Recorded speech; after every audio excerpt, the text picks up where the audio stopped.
ಗ್ರಾಮೀಣ ಪ್ರದೇಶಗಳಲ್ಲಿ ಉದ್ಯೋಗ ಸೃಷ್ಟಿ ಹಾಗೂ ಮೂಲಸೌಕರ್ಯ ಅಭಿವೃದ್ಧಿಗೆ ಜಾರಿಗೊಂಡಿರುವ ವಿಬಿಜಿ ರಾಮ್ಜಿ ಯೋಜನೆಗೆ ಯಾವುದೇ ಹಣದ ಕೊರತೆ ಇಲ್ಲ ಎಂದು ಗ್ರಾಮೀಣಾಭಿವೃದ್ಧಿ ಮತ್ತು ಪಂಚಾಯತ್ ರಾಜ್ ಸಚಿವ ಈಶ್ವರ್ ಖಂಡ್ರೆ ಸ್ಪಷ್ಟಪಡಿಸಿದ್ದಾರೆ.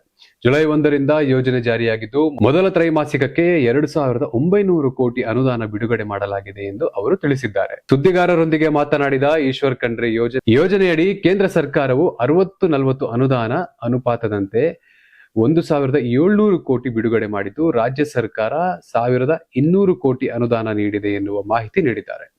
ಈ ಅನುದಾನದ ಮೂಲಕ ಪ್ರತಿ ತಿಂಗಳು ಸುಮಾರು 5 ಲಕ್ಷ ಗ್ರಾಮೀಣ ಜನರಿಗೆ ಉದ್ಯೋಗ ಕಲ್ಪಿಸುವ ಗುರಿ ಹೊಂದಲಾಗಿದೆ.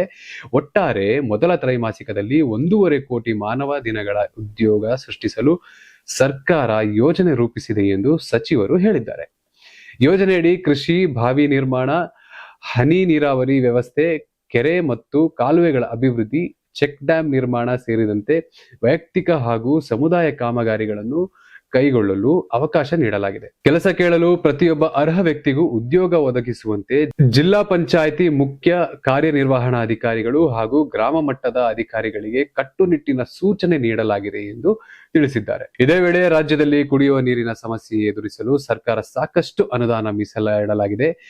ಕುಡಿಯುವ ನೀರಿನ ಪೂರೈಕೆಗೆ 341 ಕೋಟಿ ಲಭ್ಯವಿದ್ದು, ಅದರಲ್ಲಿ 117 ಕೋಟಿ ಈಗಾಗಲೇ ಮುಂಗಡವಾಗಿ ಬಿಡುಗಡೆ ಮಾಡಲಾಗಿದೆ. ಪ್ರತಿ ವಿಧಾನಸಭಾ ಕ್ಷೇತ್ರಕ್ಕೆ 1 ಕೋಟಿ ಅನುದಾನ ನೀಡುವುದಾಗಿ ಮುಖ್ಯಮಂತ್ರಿ ಘೋಷಣೆ ಮಾಡಿದ್ದು, ಗ್ರಾಮೀಣ ಪ್ರದೇಶಗಳಲ್ಲಿ ಕುಡಿಯುವ ನೀರಿನ ಪೂರೈಕೆಗೆ ಹಣದ ಕೊರತೆಯಾಗುವುದಿಲ್ಲ ಎಂದು ಈಶ್ವರ್ ಖಂಡ್ರೆ ಭರವಸೆ ನೀಡಿದ್ದಾರೆ. ಬತ್ತಿರುವ ಸಾಂಪ್ರದಾಯಿಕ ನೀರಿನ ಮೂಲಗಳಿರುವ ಗ್ರಾಮ ಪಂಚಾಯಿತಿಗಳಲ್ಲಿ ಪರ್ಯಾಯ ನೀರಿನ ಮೂಲಗಳನ್ನು ತಕ್ಷಣ ಗುರುತಿಸಿ ಅಗತ್ಯವಿದ್ದರೆ ಖಾಸಗಿ ಕೊಳವೆ ಬಾವಿ ಅಥವಾ ತೆರೆದ ಬಾವಿಗಳನ್ನು ಬಾಡಿಗೆಗೆ ಪಡೆದು ನೀರು ಪೂರೈಸಬೇಕು.